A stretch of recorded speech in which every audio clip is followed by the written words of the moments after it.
Alright, if you made it through my annual disassembly of the 1911 pistol, here's a brief rundown of just a basic inspection that you guys can go through when looking at all your parts here. But let's start off with something big. We've got our frame here. I'm going to try to use this pointer or this scraper as a pointer. First overlooking it, of course we want to check for corrosion, anything like that. Starting from the top, this is our ejector. We're going to make sure our ejector is nice and flat and that there's no rounding of it. The other thing is there is a roll pin here. We want to make sure that roll pin is nice and tight inside of our frame as well.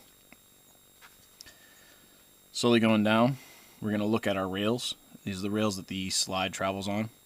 There can be some shininess to them. That's just from regular wear, but you want to make sure that these lines are nice and crisp so nothing has gotten in between there to flaw those.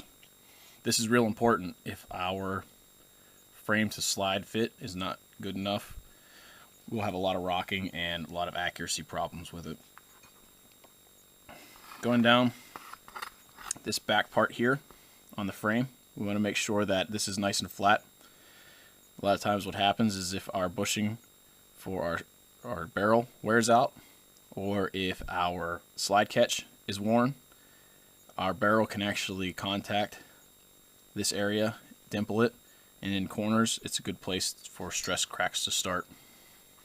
If you guys were paying attention during my disassembly, you'll remember that another place to check is along this edge here. If we have a lot of deformation on it, it's from our hammer being fired without our slide assembly on it. Stress cracks in the corners. Slowly cruising down, we got our feed ramp. In 1911s, a lot of times the feed ramp is part of the frame here. This is more important on an aluminum frame instead of a steel frame, where this is a lot harder. Just check for gouges, any wears like that. These can be cleaned up somewhat, but it's part of your frame. If your frame goes, then that's it for your pistol. We continue down. We've got all of our holes for our pins. We just want to look at them, make sure that they're all round, nothing sticks out at us so that it's overly shaped. Kind of does it for the frame. You can look inside of here, inside of our pistol. It might be hard to see for you guys because of the light, but I'm also checking to make sure all of our edges are nice and clean for our trigger pathway inside here. Everything looks good. No corrosion, no buildup of anything. Next thing is our slide. Again, we want to check to make sure we have no corrosion or anything obvious sticking out at us. We want to check our rails to make sure that our frame to slide fit is nice, so no gouging or rounding of it. The other thing we want to look at is our breech face. We want a nice flat breech face with a sharp hole for our firing pin. One important thing with the 1911s, we have these interlocking lugs with the barrel to the slide. This is real important for your lockup. These edges need to be as sharp as possible, meaning any excessive rounding of them is going to give our barrel a slide fit that is not going to be any good. The barrel, you see how it has these bands machined out of it. These two also need to be as sharp as possible. A little rounding is okay, but what will happen is when your barrel is inserted in your slide, those two surfaces match up. If there's not enough friction, when our cartridge goes off, our slide can be moving before the bullet has even left the barrel. That's why that fit is important inside of there. Since we got our barrel in our hand, we'll look at those edges like I talked about. Make sure they're nice and sharp.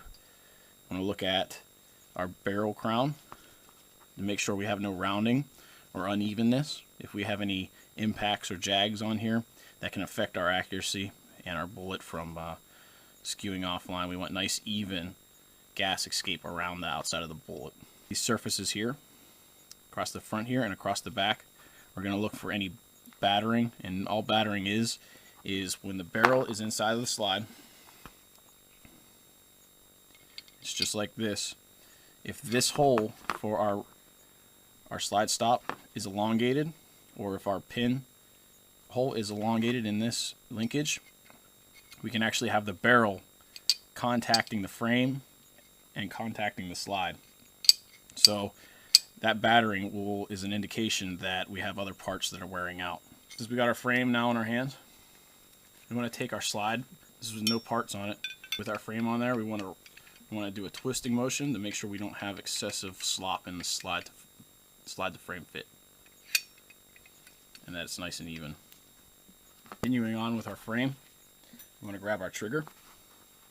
We want to make sure our trigger shows no signs of excessive wear on any of the sides or on the trigger. This can be an indication of dragging on our trigger into our frame, and that will lead to an increase in trigger pull. So you just want to check and make sure all your wear is nice and even, that nothing is gouged from anything sticking through. We'll take our trigger and we'll slide it right into the trigger channel. I realize that some of my names for these things aren't quite correct, so just bear with me. I'm just trying to make this relatable. So with our trigger inside of our frame, we'll make sure there's no actual hang up on the trigger. There's a little bit of play in it, but nothing excessive to where it would lead us to question what's going on with it.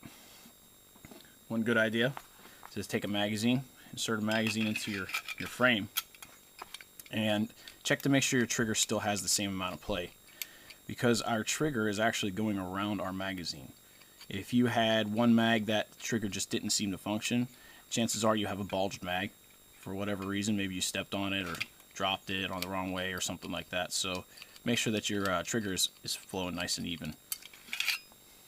Here's another thing that we want to look at, and this is actually our sear. It's probably hard to see with my black gloves. Oops. With our sear, we want nice even wear on it, no gouging. A little bit of wear is fine on it, but anything excessive, you want to replace it. It's not that expensive of a part, and this is a key component to your actual pistol. We got our extractor. With our extractor, we want to make sure that this edge on the very front here, the actual extracting tooth itself, is nice and sharp. It's not rounded, it's not chipped, dinged, or dented. There is a slight bend to the extractors that gives it a little bit of spring to it, but we don't want anything excessive on this. Another item that gets overlooked sometimes is your actual spring. If you remember, this was for our grip safety, this was for our sear, and this was for our trigger reset. If we had another one here, you'd be able to see the difference between a worn and a brand new one. If these start flattening out and are almost parallel with each other at times, then you need to replace your springs. Spring kits can be had for $25 all the way up to $80, so that's something to replace on it. Another spring to look at is going to be your mainspring. With your mainspring, if we had another new one here, we could tell the difference. Any compression in this spring that we can note, we want to get a new one. This can also lead to your frame and your slide battering between each other because not enough spring pressure in between it. We also don't want any kinks. Good thing to do is just roll it on your table and make sure it rolls nice and even. If it wobbles, then chances are it was bent at one time. Another spring to look at, it would be the spring for our firing pin. We'd do the same. If you were noting that your firing pin spring was half the size and your firing pin actually protruded out of it, you want to replace your spring. This keeps our firing pin from rattling around the side, and maybe in some circumstances when it was dropped to discharge the firearm. We'll make sure this rolls nice and even. Since we got our firing pin, we want to make sure our firing pin is nice and straight. No obvious signs of dings or dents or anything like that. Also, our firing pin end itself that actually engages the primer, we'll make sure it's rounded. We don't want any sharp edges on there, because if that would happen, we could puncture a primer, and with that we would have gas flowing back into our whole pistol, and we'd have a loss of pressure, so we'd have erratic detonation of the cartridges. I like to look at our hammer just to make sure that our sear is going to actually engage these flat surfaces, so any excessive wear on those, you know, nice sharp corners on this, but you can have some wear on the flat surfaces. That's just common wear on the pistol itself. And since this is taking a lot of impact, any imperfections on it, like, and this is the second Kimber I've noticed this on, there's a weld mark here on the hammer itself. I'll pay close attention to this, make sure there's no stress cracks coming off of that. Make sure that your hammer strut is nice and not straight, but it has a curve to it, because that's important as well. Other than that, guys, I think that about wraps up the inspection of everything. I'm just going to clean everything up, put it back together. So I hope this helps some of you guys out, and look for the reassembly coming soon.